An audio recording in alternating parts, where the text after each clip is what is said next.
You're listening to the Tony Kinnett Cast on 93 WIBC. WCYTV. Here on the Daily Signal. Good evening and welcome to the Tony Kinnett Cast here on the Daily Signal, nationally syndicated first on 93 WIBC out of Indianapolis.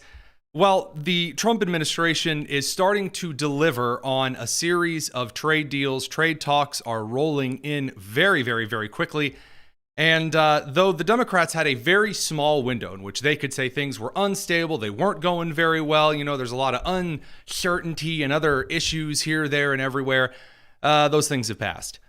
And the Democrats' entire strategy revolves around avoiding what is a ticking nuclear time bomb, as Scott Jennings over on CNN puts it quite cleverly.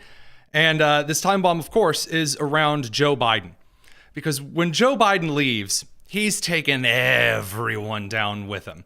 Now no one knows whether to say, yeah, we always knew he was brain dead, or, oh, he's perfectly fine and wonderful, or, well, maybe it was like a little bit in there, sort of, kind of, a little bit somewhere.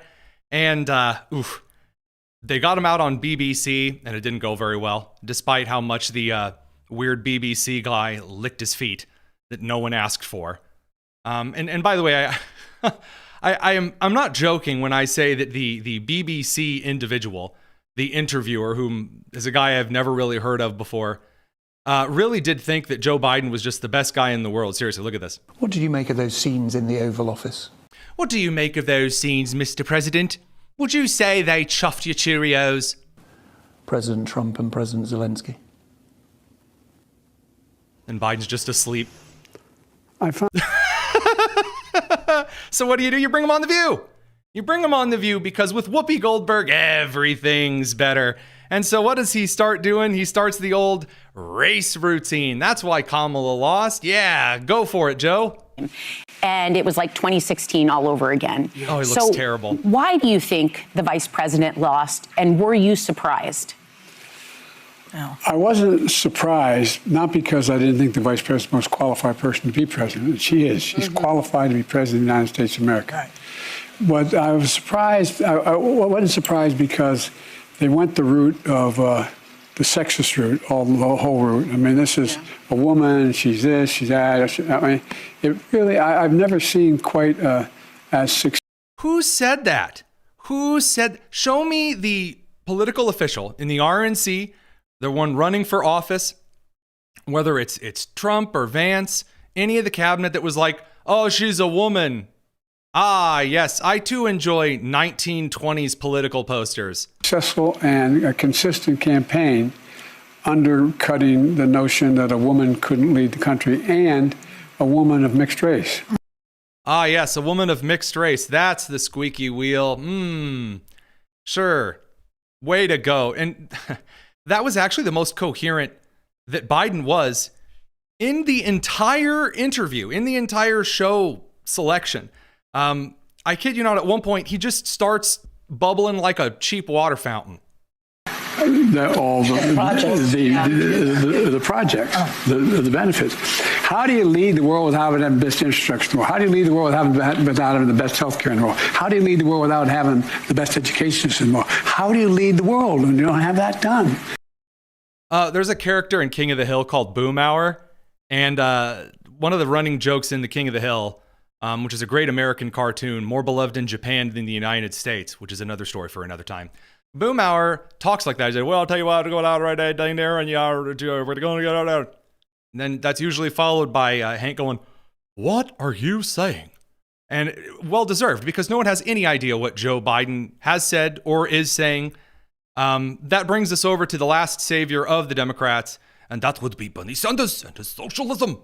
And he's under new fire because, he decided that it would be a good idea to skate around the country in big private jets. Because, of course, after preaching about climate change and how the ocean levels are going to rise, and then I'm not going to be able to get as much pudding, someone has to get to fix the oceans. And so finally, Bret Baier, who is a phenomenal interviewer, gets Bernie Sanders in for an interview, and Bernie Sanders decides to inform Bret, well, what do you think? I was going to wait in line at United. I am far too important to be waiting in line for flights, and the carbon emissions do not apply to me. Here you go. 5 rallies in a week. The only way you can get around to talk to 30,000 people. Think I'm going to be sitting on a waiting line at United, waiting, 30,000 people are waiting? That's the only way you can get around. No apologies for that. That's what campaign travel is about. We've done it in the past. We're going to do it in the future. That's what campaign travel's about. It's 2025. Midterms aren't until next year. The presidential election isn't until 28. Doing campaign rallies, which, by the way, this is the guy that criticized Trump while he wasn't in office for running around during most of the Biden administration doing this campaigning. Bernie is a sitting senator of the United States Congress. Alexandria Ocasio-Cortez is a sitting representative from New York in Congress. Other representatives that no one knows, that one kid that Bernie brings along is like, this is my young prodigy. I don't remember his name, but he's very important.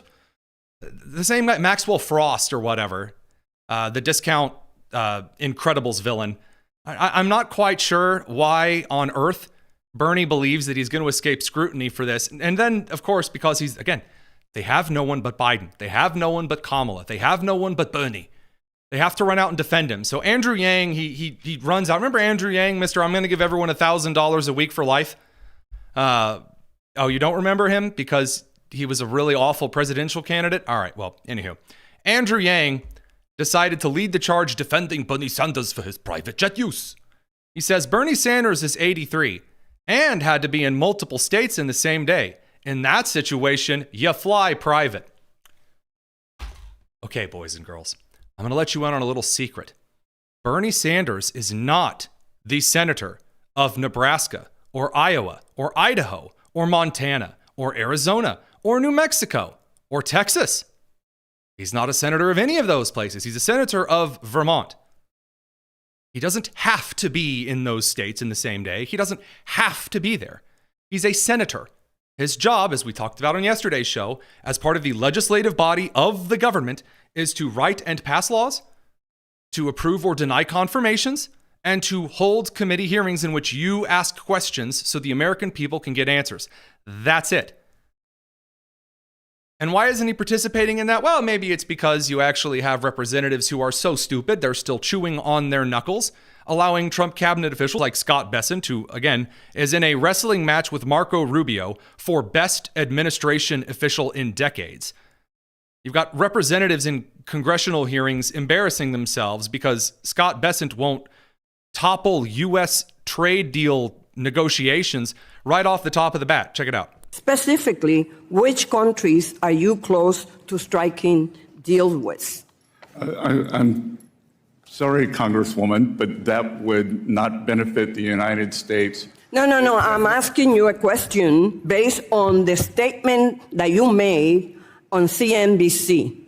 And I am telling you that it would be detrimental to the interest of the United States for me to answer that question. Why will that be detrimental? Because as the negotiations may still be in process as we speak, as we are not at the end of the week yet, I am sure that you through your question, would not want to compromise the U.S. negotiating. Reclaiming my time. Oh, there you go. Reclaiming my time. I've been embarrassed. I would like to go away now.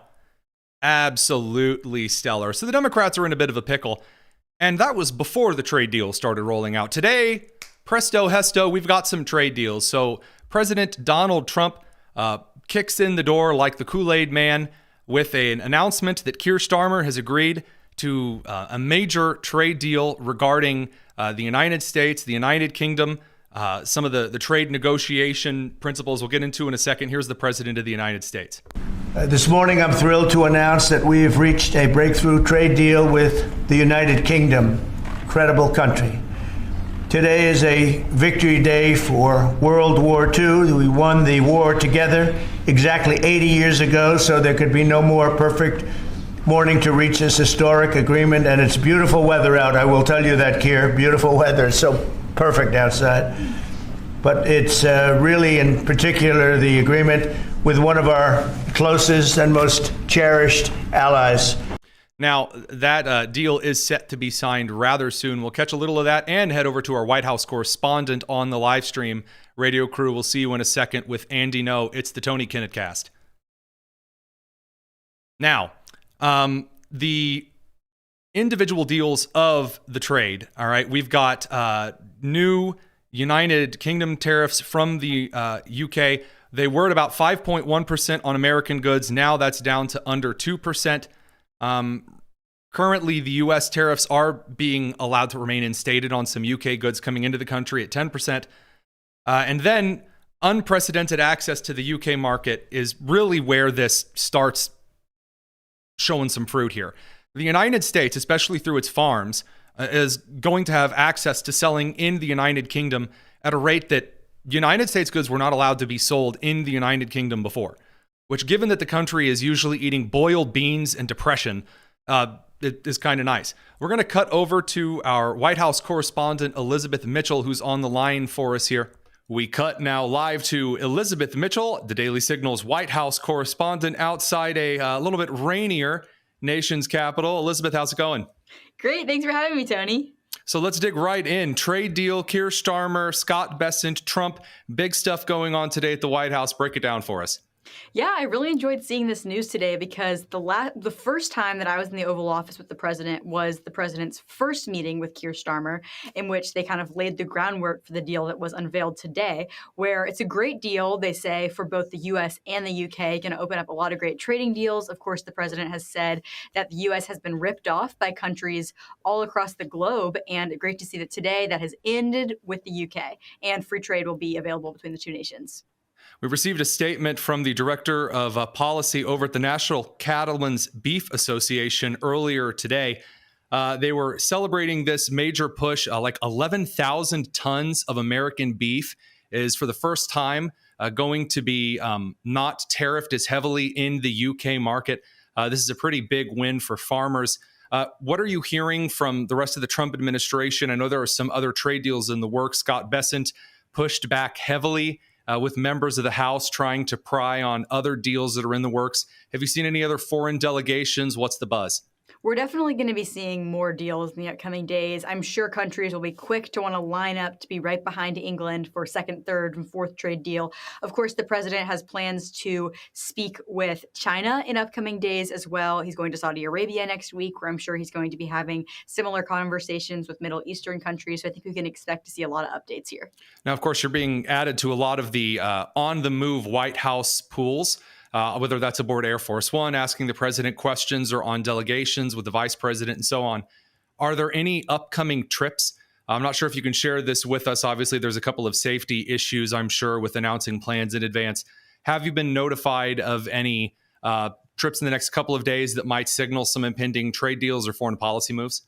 Well, next week, we know the president is going to Saudi Arabia, he's going to Doha, and he's going to Abu Dhabi. He has lots of trips planned. He's having a summit with Gulf country leaders. So I'm excited to see what we get out of that.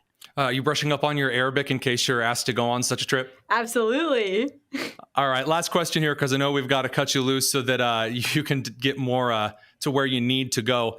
Do you think that the trade deal coming in through the White House is going to provide any incentive for things over on the Hill to start moving a little bit quicker with this big, beautiful bill? I know the president has been, I won't say losing his patience, but he's perhaps getting a little bit short on waiting for the House to finally get around to it. What are you seeing?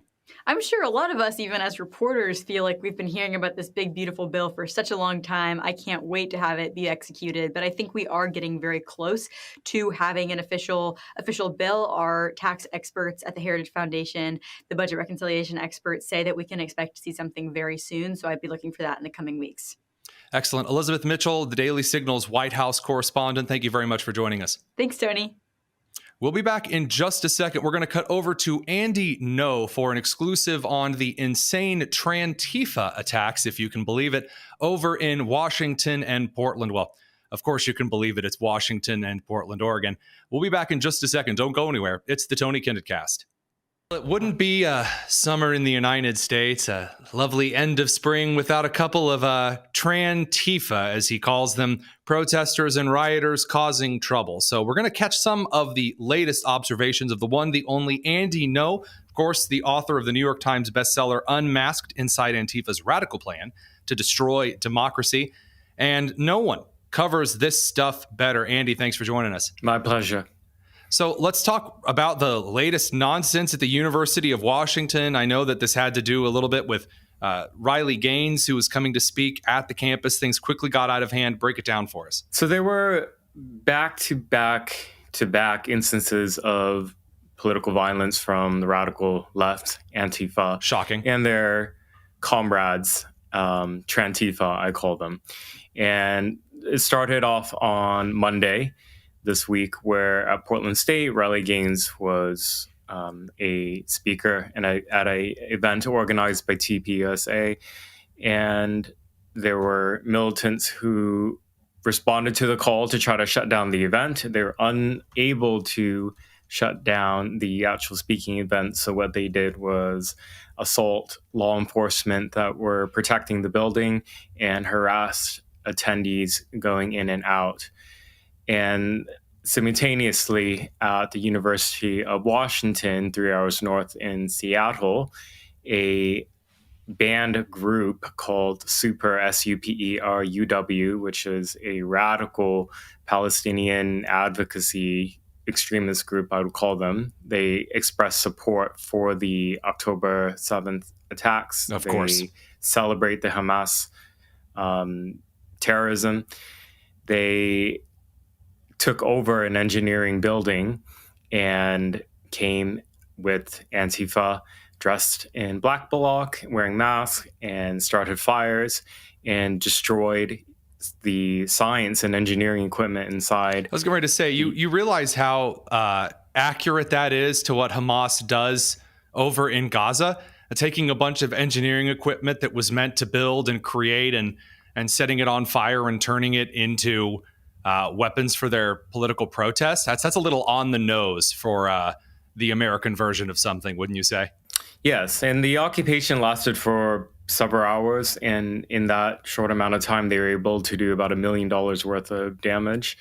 There was a very large fire that was set, and around 34 people were arrested. Just over half were students, and they've only been charged with misdemeanors, even though there were really serious damages being done. Of course. I mean, setting fires and, again, misdemeanors. Washington is such a clown show. It is not funny. The political violence, again, actually befitting the definition for the FBI of domestic terrorism. And then to be charged with misdemeanors, again, setting parts of a building on fire, destroying expensive engineering equipment. And then, of course, there's the manner of political intimidation through violence. I mean, does Washington think, at least from the prosecutorial side, that slapping them with a misdemeanor is going to make them any nicer and huggable? So you're bringing up an important point, which is that we shouldn't be surprised that these attacks happened. And because last year, when there were violence that broke out both at Portland State and University of Washington and many other universities, those prosecutors in those liberal areas chose not to hold the riot suspects accountable. So are we really surprised that they would remobilize again after some amount of time and carry out more acts of violence and escalation? No, we shouldn't be surprised. And I'm not done. I provided a very long-winded answer on what was happening on Monday night, but it continued. Then on the 6th of May, of course. So after the fiery attack, the occupation of that building, the destruction of very expensive science equipment, Riley Gaines spoke at University of Washington, and some of the videos of how the attendees were really horrifically and cruelly stalked and harassed as they were leaving the event and walking to their cars. Antifa followed them with the purpose of broadcasting to their comrades what the license plates were. And they do this so that people online will look up the names of the attendees and potentially addresses and other information like that. And they're calling for the attendees to kill themselves, wishing death on them, and suggesting that if they don't kill themselves, they would that somebody else would do the killing for them. So this is all caught on camera. They're very brazen.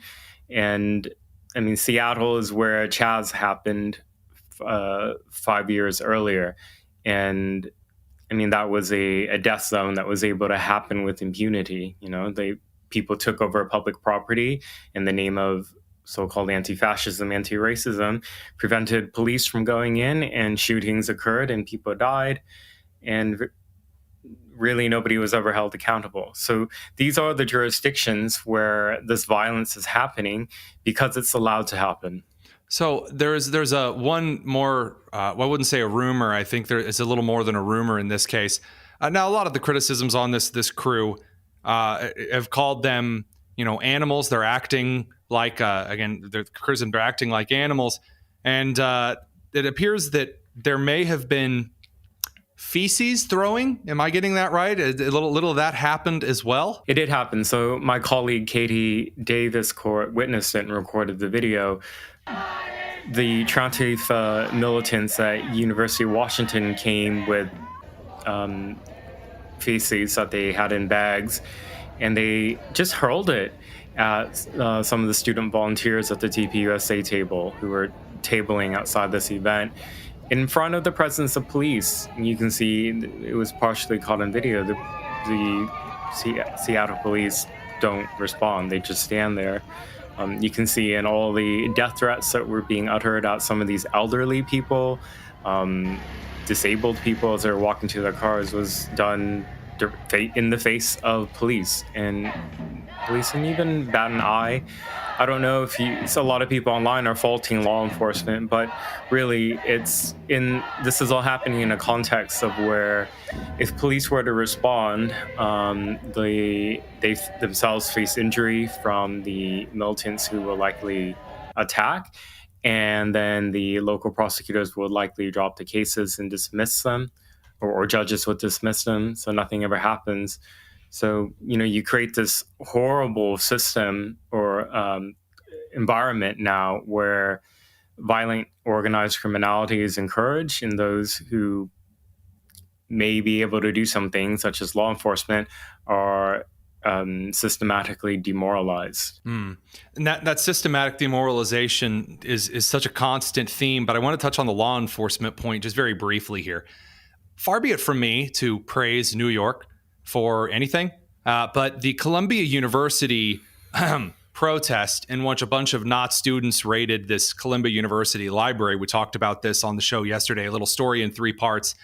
The cops showed up and then locked the protesters in the library and said, look, you want to come out? Well, you're going to have to take off the mask and your little keffiyeh and show your ID because you broke into this building illegally. You're causing all of this criminal mischief and other shenanigans. And to watch the herd of cattle that was so angry they were now locked in the place, they were going to cause a ruckus, the screams, the "you're hurting people," music to my ears, to watch the cops actually be allowed to do their duty and hold those folks for at least a couple of minutes to record names and faces. So in contrast to the violence that happened at Columbia last year, the administrators now are quite fed up. They called the NYPD, inviting them in to make arrests quite quickly. Yeah, like a 45-minute response time. Yes, but again, the militants who are involved allegedly in this occupation at Columbia, it's the same networks of extremists who were involved previously who face not even a slap on the hand. You still have the same prosecutors in place who will likely choose to not prosecute these cases or allow them to plea down to some sweetheart deals. So there's a reason why this type of violence is happening in Democrat jurisdictions. How could it not? They've been able to escape justice at every action and criminal direct action that they've participated in. Now, this is the thing that I want to get your expertise on. And this is something you and I have talked about, I'd say throughout our friendship and your investigation. And I really enjoy getting to follow your debrief, because a lot of people who do the investigation and the unmasking and kind of the inner look, they'll focus just on the mechanics of the protest. But I think that one of your strengths is a really decent psychological and ideological analysis of these movements. And what has fascinated me through your consistent coverage of this, and I've talked to Libby over at Post Millennial about this. What we really love about your work, Julio Rosas' work as well, kind of inside these movements, is how the moderate, that's a bad word to use, how the left-wing members of the American political structure, the Democrats, refuse to condemn any of this. They refuse. They'll very lightly just acknowledge occasionally they don't like violence, in a way that you would almost try to tell a child bad news very gently, but they never condemn this kind of radical action. And then during campaign season, and still now after the major defeat they faced in 24, they are trying to push the party to what they believe is their last base, their last ardent group of supporters, lest they fall into the disapproval of Chuck Schumer, who is no longer far enough to the left for them. It's wild to see them still clinging to this 20% of the 80-20 issue. Yeah, so their silence is deafening. This is a point that I've raised in my reporting now for over 5 years. Correct. And unfortunately, my warnings haven't been heeded. With the disgraceful scenes that happened at Portland State, have we heard from the Portland mayor or the governor of Oregon? Of course not. We didn't hear anything from the governor of Oregon when there were all these shooting attacks on Tesla property, some of which who have suspects are still at large, by the way. She remains silent. The mayor of Seattle, Bruce Harrell, has said nothing about this domestic terror attack at one of the biggest universities in the state and in his city. The governor of Washington, who, by the way, is an alumnus of UW, said nothing as well until a journalist essentially cornered him at one of the governor's press conferences and asked him to weigh in and said, do you consider what happened at your alma mater domestic terrorism? And he said, well, I don't know what the definition of domestic terrorism is here. So I'm sure he would know the definition of domestic terrorism if there were an event that could be construed as one coming from the right. Well, here's the thing: the current governor of Washington, who's new to the role, was the prior attorney general of the state, so he knows the law very well. He knows what he's doing. So he's supposed to be one of the people who is in charge of defining domestic terror for the entire state. The political cowardice is palpable. It's thick. The aftertaste is unbelievable. It's disgusting.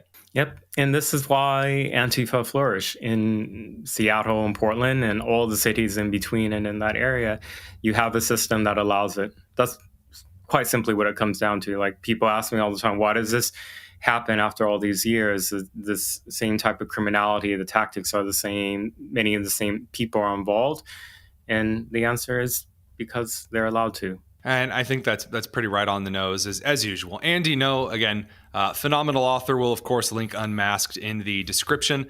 Your work exposing this stuff is necessary because I'm a receipts kind of guy, and so when you bring the footage, when you bring the messages, that makes sure that these officials, though they be in different states, can't wriggle out of this forever. And if that insulates them from leadership at the national level, I say that's worth it. Well, thank you for having me on. We'll be back in just a second. Don't go anywhere. It's the Tony Kinnett Cast. Awful tweets, the ones that no one ever deletes. Awful tweets on the Tony Kinnett Show. On 93 WIPC. Jerry Lopez, Indy Spanglish over on X. Be real with me. Are you ready for some of the worst submissions those listening to the show have ever sent us? Hey, I can't wait. I look forward to this day every single week. So let's get into it, Tony. It's bad. I mean, we've got some of the worst stinkers we've ever been sent, and they all begin with the tweet we probably were sent the most, which kind of surprised me. This was a video, believe it or not, sent to Justin today. It's from Representative Sarah McBride, the transgender representative from Delaware. And, well. We are on our way to the House floor to vote on what is possibly the dumbest bill we could be spending our time on, legislation to change the name of the Gulf of Mexico to the Gulf of America. This is ridiculous. And look, you might think that we're doing this because it's another opportunity for House Republicans to be sycophantic to the man in the White House. But the other reason why we're doing this is, despite how unpopular this name change is, they would rather us be talking about nixing the Gulf of Mexico rather than talking about how House Republicans are trying to nix healthcare for millions of Americans. They would rather us talk about. All right, so then he goes on and rambles and talks. What do you think about that, Jerry? Do you think that voting on a name change is a waste of time? Well, this is going to be a little wild right now because did anybody ask the Gulf of Mexico if it actually identified as the Gulf of America? Or did everybody just not care, right? Not very inclusive. Here's another thing. Like, we can't vote on a name change for the ocean, but we need to vote on a name change for you, sir? Right? Like, in my America as a vet, hey, I fought for you to wear woman face, but I don't have to agree with you. You know, any dollar spent on gender ideology, that's the biggest waste of tax dollars. It is bold to complain about renaming something when you are literally the renamed Tim McBride. Just you're saying, well, speaking of vets, tossing this one over to you. This is from Governor Tim Walz. This is the other that was sent to us way too much this week, in a good way. So the Supreme Court allows the Trump administration to begin enforcing its ban on trans people in the military.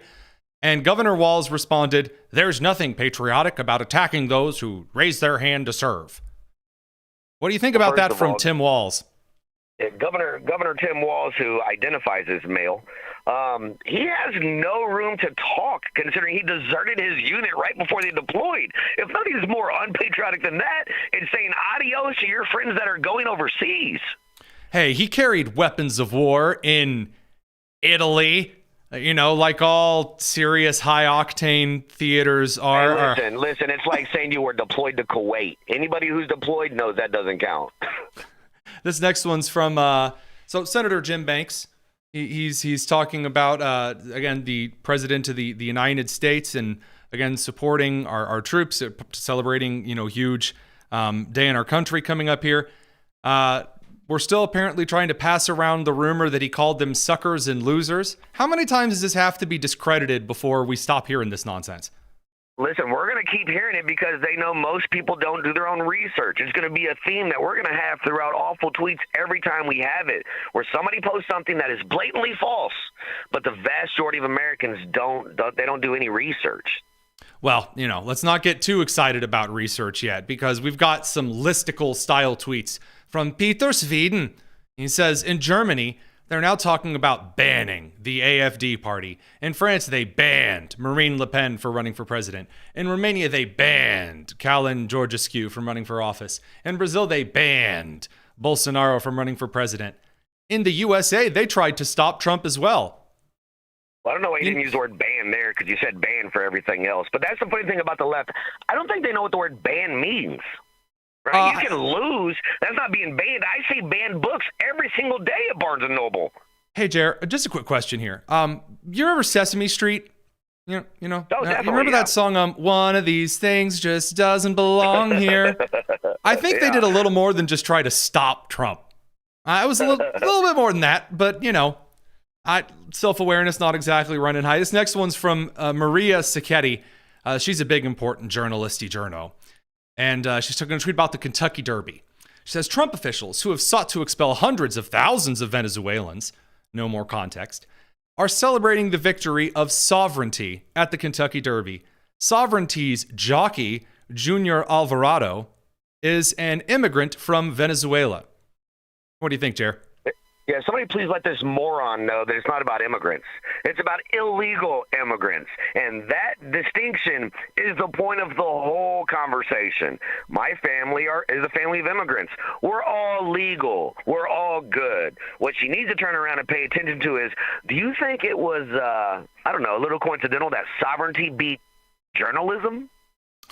I'd also like to throw in, just for kicks and giggles, that Junior Alvarado, like many Alvarados that I know, are in fact either legal immigrants or are the descendants of legal immigrants, not illegal immigrants. Again, that part, that's fine.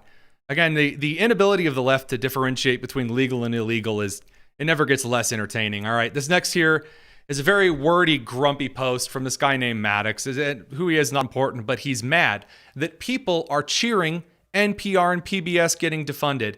So he says, and it's very actually, so I'm going to dig into my actually language, says, people cheering funding cuts to NPR have never listened to it. NPR is one of the most neutral news sites there is. It has the trait of every good news organization. It's boring. And so he then proceeds to, say that the real secret why NPR is news is because it's boring. What do you think, Jer? Is that really the secret? Is that the test? No, the reason NPR is news is because we pay for it to be news. At least it can manage to be biased. It completely is left slanted. They completely left out the Hunter Biden laptop. They don't talk about anything that affects anybody on the left. The last thing it is public radio. Let's see an example of an NPR headline. And, let's dig in. Maybe NPR headlines aren't biased at all. Maybe they're fine. Let's find out here. All right, this is from 2017. A painting by John Trumbull titled Declaration of Independence. Okay. Editor's note, July 8th, 2022. This story quotes the U.S. Declaration of Independence, a document that contains offensive language about Native Americans, including a racial slur. They're citing that racial slur is the word Indian? No, the word is savage, actually. Oh, but they're not talking about Native Americans when they use the word savage. They're not. They're talking about barbarism. But I mean, that would mean NPR journalists had to read. And we all know how difficult. But also editors know, so not needed. They wanted to make sure you knew the distinction. Are you saying NPR editorializes that they're not real news, Jerry? Really? Un-American. I like paying for propaganda with my tax dollars, don't we all? All right, this next one. No, not the subscribers of Gannett. So, we'll talk about USA Today in just a little bit. I've been saving that one for the show. Matthew Iglesias, who's this neoliberal who likes to think he's really smart. He says, with this quoted graph of 2 lines going up, he says, is there a single person honest enough to update their views in light of Doge and conclude there isn't actually very much waste and fraud in the federal budget? And the lines that he's showing are like the proposed U.S. budget and the actual U.S. budget. And he's trying to say that because the U.S. budget hasn't really changed since Doge started looking at things in January, that there's actually no fraud, waste, and abuse. What do you think? Or maybe we just stopped from being over budget or under budget, right? Like, we know if you are any living, breathing person, they have shown you the waste and fraud that they have found. It's remarkable that the left, we should all be cheering for this. This is our tax dollars. I don't care what side you're on. Don't waste our money. It's amazing that one side is like, it's okay. We just don't know about it. My last little critique here for this is, since when was Doge given the unilateral ability to cut the entire U.S. budget? Yeah, that's like blaming that's like blaming the building inspector for pointing out the flaws in your house and not fixing them on the spot. That's not what the building inspector's for. Phenomenal tweets this week. Some real special ones. Jerry Lopez, Indy Spanglish over on X. Thanks for joining us, dude. Hey, I appreciate you. See you next week. We'll be back on the radio side in a second. It's the Tony Kinnett Cast. I do have one more tweet and then a little bit of comeuppance for y'all that is just too sweet to share. So first of all, an article from Wired. I know that we all read Wired. Just kidding. No one reads Wired. But they have a reveal. And it's a picture of Tulsi Gabbard looking unhappy. So, I bet it's a good one. So they said on the 6th, Tulsi Gabbard, now the U.S. Director of National Intelligence, used the same easily cracked password for different online accounts. We're talking Pinterest, Club Penguin, McDonald's, maybe even like the weird coupon app. Who knows? Maybe even Angry Birds. She used that same password for a period of years, including a personal Gmail account and a Dropbox. Leaked records reviewed by Wired reveal.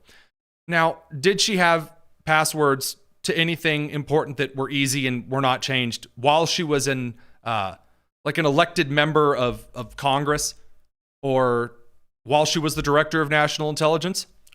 No. Okay, well, then maybe she had, the personal email accounts that with the same password that, contained really, really, really sensitive, stuff. No, okay. Or she's like every other person in the United States who groups accounts that don't matter under the same password because a lot of sites, again, like your Angry Birds or your McDonald's or God forbid, oh, heaven help us, your rewards card at Starbucks demands that you have a password for something. Yeah, amazing reporting. And then just because I can't help gloating, what Jerry was referencing a couple of moments ago. Oh, sweet victory here. The USA Today outlets, these would be Gannett publications. They're struggling really badly. So where I'm from, the Indianapolis Star, whose journalists used to gloat on X that I didn't have the readership or listenership that their precious Indy Star had. In 2000, they had 363,000 daily subscribers. Good amount for a newspaper. In 2024, according to data just released at the end of 2024, USA Today has just released these numbers. They have not released numbers in a while. You're going to find out why. The Indianapolis Star has 18,187 subscribers. And then it says they have 48,000 digital-only subscribers. Only here's the catch with the digital-only subscribers. They're selling them on Facebook for like $1 for an entire year. 50 cents for an entire year. And the Facebook post that's the ad for that is like full of a bunch of people laughing. This includes like local businesses, libraries, and schools and things like that who have to buy subscriptions in bulk. So it's with great pleasure and joy that I can now announce, since USA Today has released the numbers, that not only is the Daily Signal in its entirety with my colleagues racking up way more than the Indianapolis Star and other major Gannett outlets like Detroit and Phoenix and the Milwaukee Sentinel Journal, but also this show, the Tony Kinnett Cast, sitting about midway through the top 40 of the U.S. political podcasts and shows, that we also have a better listenership and viewership, as well as podcast downloads, than the Indianapolis Star. Quoth the Raven, womp womp, sucks to suck. Learn to code. We'll be back in a few minutes to talk with Jim Pfaff, because it's Pope time, ladies and gentlemen. Get the Italian beef, where it's ready to head to Italy. This is the Tony Kinnett Cast here on the Daily Signal.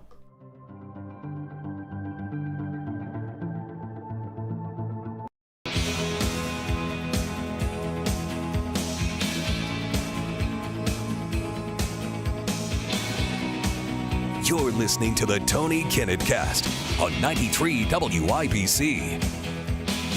Well, the white smoke has gone up, and we have a new pope. In fact, we have da Pope all the way from Chicago. And so to talk about these wonderful things, we bring on former Midwesterner, now DC power hammer of conservative caucus values. We got Jim Pfaff. How's it going, man? I'm doing well, but don't make me a non-Midwesterner too quickly. I only go to D.C. for necessity, not for purposefulness. So what do you think of the, and I want to make sure he's now Pope Leo the 14th, Robert from Chicago. What do you think about this guy?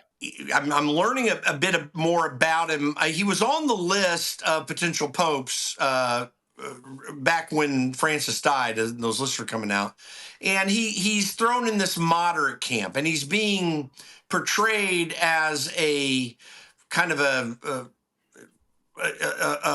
bridge between the conservative wing of things in the church and the Pope Francis wing of things. He spent some time in Latin America for about 10 plus years.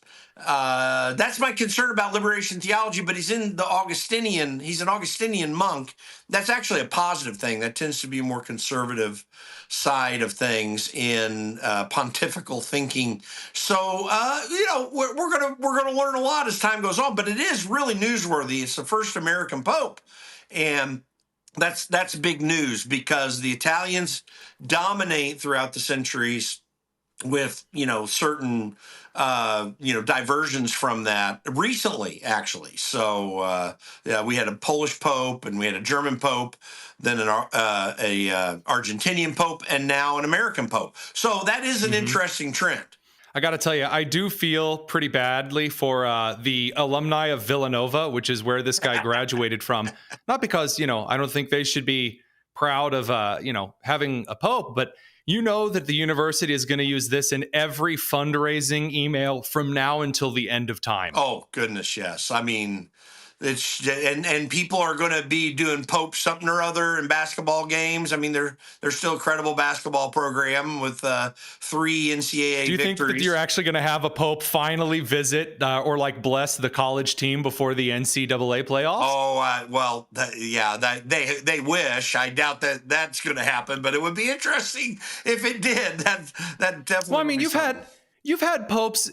I mean, Pope Francis rooted for Argentina in the World Cup, and admirably so. I don't blame him for that. All I'm saying is we finally have a pope who can acknowledge no other country on this earth has won a Super Bowl before. And for me, that really warms my non-Catholic heart. Well, for me, I want to see him show up at the canal in Chicago during St. Patrick's Day for when they pour out the green dye. That's what I'm looking for right there. That'll be the fun part. That's true. So obviously there's a lot of other things to dive into because this Pope has been critical of both Vice President Vance and President Trump, at least according to some tweets that are being ascribed to him. And the immigration policies. Now, that doesn't necessarily carry an enormous amount of weight, given that it doesn't appear that the president or the vice president appear to be willing to change their theology based on the current Pontifex Maximus. But at the moment, I think that those things surfacing, people are trying to discern whether or not, like you said, the guy's an Augustinian, what kind of a monk this dude was. Was he a friar that threw hands? That's the question that anyone ever asks as soon as the white smoke pours out of the Vatican chimney. On the international stage, do you think there's any other big impact, maybe policy-wise or world-wise, that no one's talked about yet? Anything at the top of your mind? Well, listen, right now in the Catholic Church, and don't forget, inertia continues. So previous inertia doesn't tend to change overnight. And the last time that did happen is when John Paul II became Pope, because that was a shock to everybody. Even within the Vatican, I don't think they expected it. And he did, in a very positive way, get the church back in line to something more traditional. This guy's not likely to do that, having been a friend of Francis's and having worked in South America. So the reason I go through that is to say, I think criticisms of immigration policy here are likely to continue at some level. And I think that Donald Trump and J.D. Vance, particularly Donald Trump, should just very graciously, or if necessary, with force, just reject that. Because there is a real problem in the Catholic Church and the Protestant Church. By the way, there are a whole bunch of solid conservative chunks of the Catholic Church all over the world.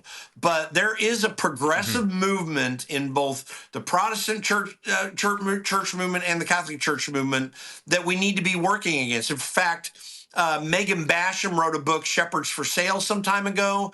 There are literally funds that have been going for George Soros and Pierre Omidyar to try to affect Pierre Omidyar, one of the founders of eBay, to affect the Protestant church. But there were George Soros connections to Pope Francis beforehand. I'm guessing those are likely to continue at some level in this Pope, unless he just happens to be a reformer in a manner we haven't seen yet. So those, as a believer, as a Christ-following believer, someone who follows the way, as we learn about it in the book of Acts, we need to still have good policy based upon biblical principles, and we're not getting that enough from Christian leaders around the world. I hope this Pope's a little bit different, but if he's not, we still have to go with the scriptural construct. There's not a pro-immigration anything in Scripture, even though people are twisting that theologically. So Donald Trump needs to continue on the path he's on, and I'm going to continue to support him in that. Jim Pfaff, Conservative Caucus. This is one of the things that does concern me, though. I'm seeing a lot of secular popage. I'm seeing a lot of papacy of the cultural Christian. And I do draw a lot of concerns from that, particularly because we've seemed to have entered. In fact, we seem to be basking in this new era of well, I'm not actually a Christian. You see this kind of on some parts of the right. They say, well, I just, think that Christianity as a concept is better for the United States than anything else. They're not actually Christ followers. They kind of latch onto Christianity because it's popular on the right. And then on the left, you have these leaders of secular humanism. I think of Bernie Sanders or Mark Carney, who try to lecture their followers on morality of standards of living. Like, for example, don't fly in private jets. And then they turn around and do, like Bernie Sanders, the exact same thing they're telling everyone not to do. I'm growing more concerned that it appears these kind of false Christs, maybe that might just be, calling a spade, do seem to be popping up a lot more. But I mean, maybe scripture was clear that was going to be happening anyway. Oh, yeah. Just theologically, that is absolutely what was always going to happen. The Apostle Paul talked about that ad infinitum. James, Jesus' brother James, who was head of the church in Jerusalem. I'm sorry. Just as a quick Latin note here, the first thing, whenever you say talked about, usually the word that I want to throw in there is ad nauseum, until you're sick, but thinking that, all right, that's Paul writing in scripture. Better not use ad nauseum. And you said ad infinitum, infinitely. I was like, oh, I'm so glad Jim did that. Yeah. Sorry, please continue. Hey, I got my Latin down. But anyway, this is... I was going to say laughs in Latin. Yeah, that's right. No, this is the way it is. And there is a real spirit that is very wrong. But to your point about people who adopt Christian thinking and try to twist it, it's interesting. In our founding, we had solid Christian believers who were part of our founding, but we also had deists who weren't particularly Christian in some ways, but really believed that scripture was useful. I think Thomas Paine fills that pretty well, and certainly Jefferson and Franklin. Although Franklin's just an oddity because he grew up in Puritan New England and right. got that. Yeah, way. That man is he's a trip. But what's different about our founding compared to what you're seeing now is that even the secular amongst the founders, even the non-religious of the founders, believed that the Judeo-Christian ethic was really the only basis upon which to build a free society. Thomas Paine, who was an atheist and said he was an atheist, he still believed scripture was a useful moral teaching tool. This is consistent with a lot of non-religious, maybe not atheists, but certainly quasi not close to God today. They still know, they talk about morality, but they often don't understand all Western morality, which is really what they're trying to latch on to: be good to people, build hospitals, do nice things, whatever, be just. Well, there's no sense of justice without the Christian moral ethic. Tom Holland, the secular and I think atheist historian, has documented this in his books recently, where he talks about the fact he was he loved Pontius Pilate in the Jesus story when he was a kid, but he came to realize Christianity really did change the world. It changed the barbaric culture of Rome, and in the West brought a non-barbaric culture. This is very real. We need to contend for that, both as believers and even conservatives that may not be believers or not religious. The Judeo-Christian ethic is the foundation of Western society, which is the foundation of all of our concepts of freedom in the world today. And those kinds of values, I should say, are not only important when we're talking about theological and kind of faith implications, although that is the most important thing any individual will reckon with in their lives. It also dispels this myth that is currently trying its best to leech off of the right side of the culture in this country, that the Islamic faith has done the same kinds of things. And that, look at what Islam has done for the world. They'll suggest that, again, that Christianity, Christ was a prophet, and so therefore it's all the same and it's all wonderful. And that's not true. It's not true at all. And when I look at the caliphates and what those have perpetuated on the world, when I look at kind of the modern influence of radical Islam, talking more the Shia side of things, I'm not seeing any kind of cultural enrichment. Instead, I'm seeing Europe burn to the ground. And so to kind of bring things around full circle, I hope, and I mean this sincerely, is for the new Pope, I hope that this new Pontifex is able to bring an element of leadership out of kindness and compassion, of course, to protect a lot of European, African, and American Christians, Jews, and non-believers from this onslaught of Islamic colonialism.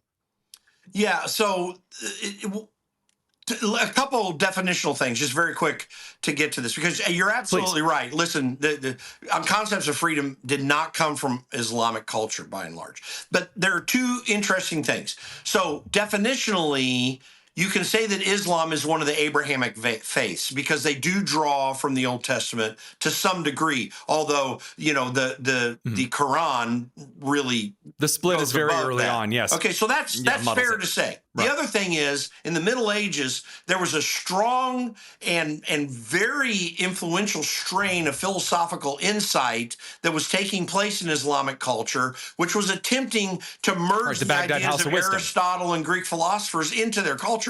But it was quickly shut down by Islamic culture sometime in the late Middle Ages. So since that time, it has been mostly, although there are strains that are positive, there has been largely a barbaric attempt to control society. And the Judeo-Christian ethic never tried, in large part, to control society as much as build a philosophical framework for freedom so that people could pursue God with their hearts. That is not an Islamic insight in modern Islam. And their efforts, wherever you see Islamic states in control, they do not liberalize. You're seeing a little bit of that happening in Saudi Arabia right now. But why are they doing that? Because they're trying to pitch to the West and build better insights and better connections. So anyway, you can't trust the Islamic faith to provide freedom for society. The Judeo-Christian ethic is the only place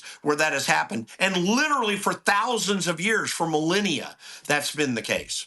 I think that's a really important distinction to make. Jim Pfaff, the Conservative Caucus, thank you so much for taking a moment to stop by and break down the new popage as only dudes like us can. Thanks so much. I'm glad to give you some theological insight, being a conservative activist nonetheless. Absolutely. Absolutely. We'll be back in a second. Don't go anywhere. It's the Tony Kinnett Cast.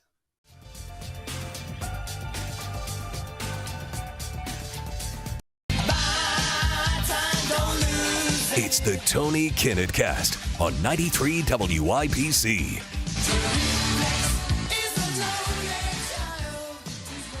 Well, rough reflexes. I got to tell you, I'm glad we get a little bit of bonus tonus here just at the end, a smidgen, because there's one particular clip of the dearly departed Joe Biden on The View that takes a little bit longer, but it really encompasses just how unbelievable any story from the media or any candidate on the left is going to be for the next couple of years, because it's still happening right now in real time. The View's a great example of it, because they're trying to walk Joe Biden through. Again, like the joke I've made is like a Russell from the movie Up, where he's like, "Hello, Mr. Fredrickson, I could help you cross your porch." I mean, the Boy Scout helping the old man cross the street, and Biden can't do it.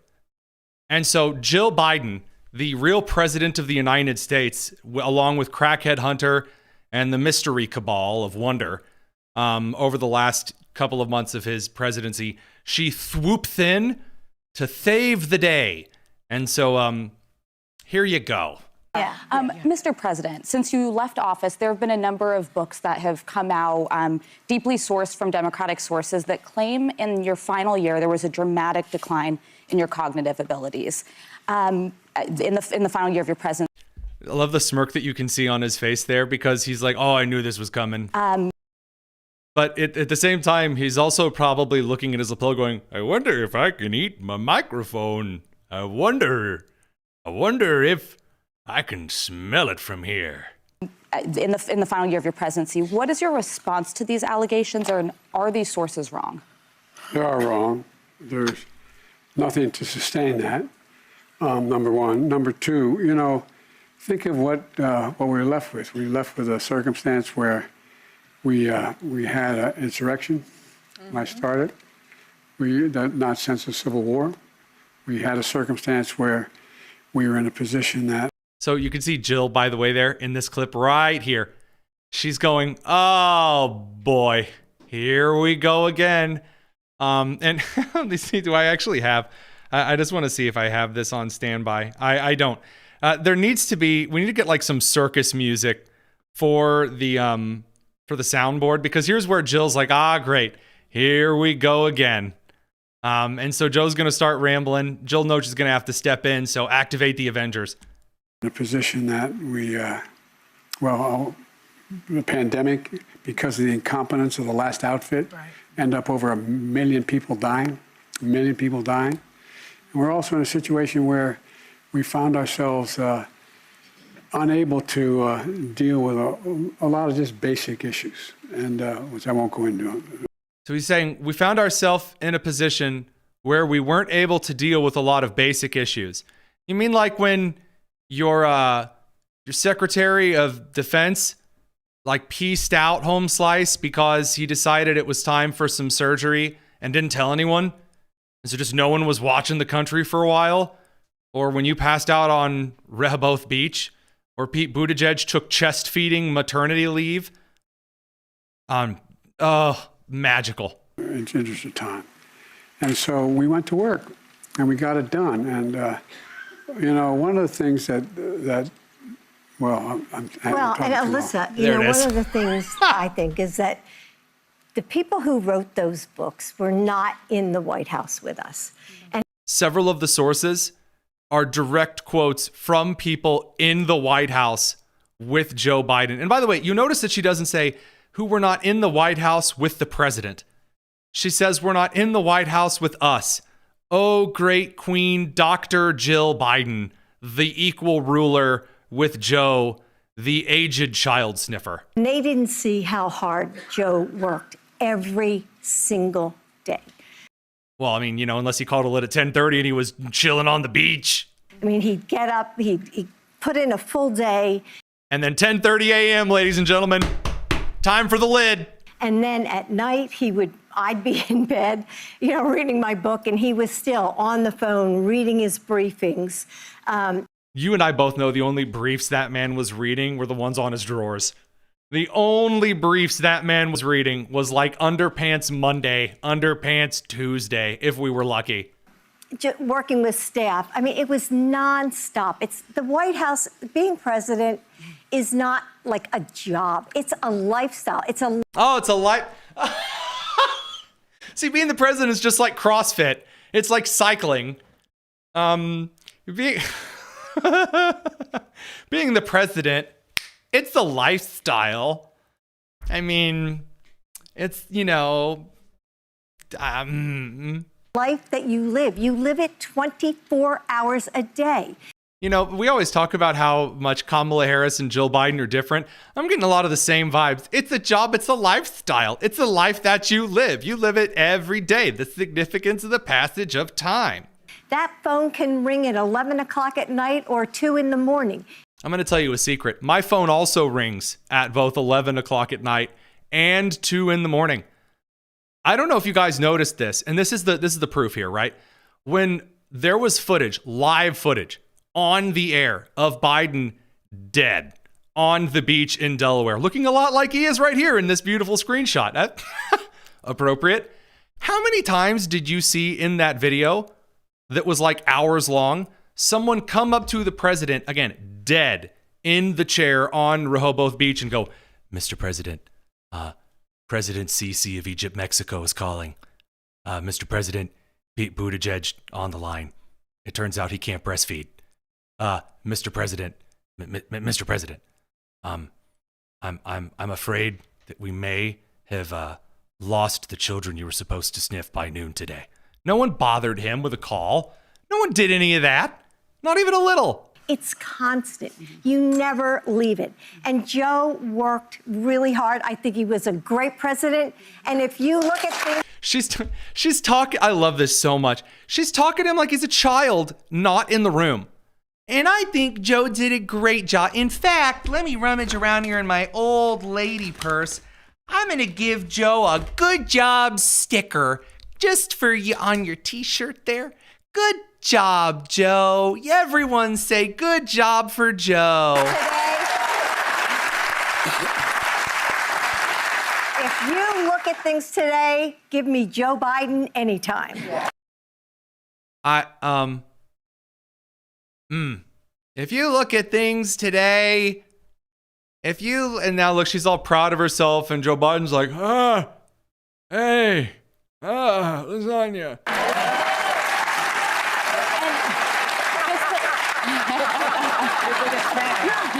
That's worth the invitation to come to the show. I mean, being emasculated on national television because you can't defend your mental state, that's worth coming on to the show. And a little Joker smile. What a magical time to be around. So we'll be getting into a lot more coverage for future trade deals, of course. China as well is coming up. The bleeding from the CCP trying to simultaneously claim that everything's fine and everything's not fine. So we're going to get into that, not to mention a few more interviews. It's going to be a great end of the week. See you guys tomorrow. This is the Tony Kinnett Cast here on the Daily Signal, nationally syndicated and first on 93 WIBC.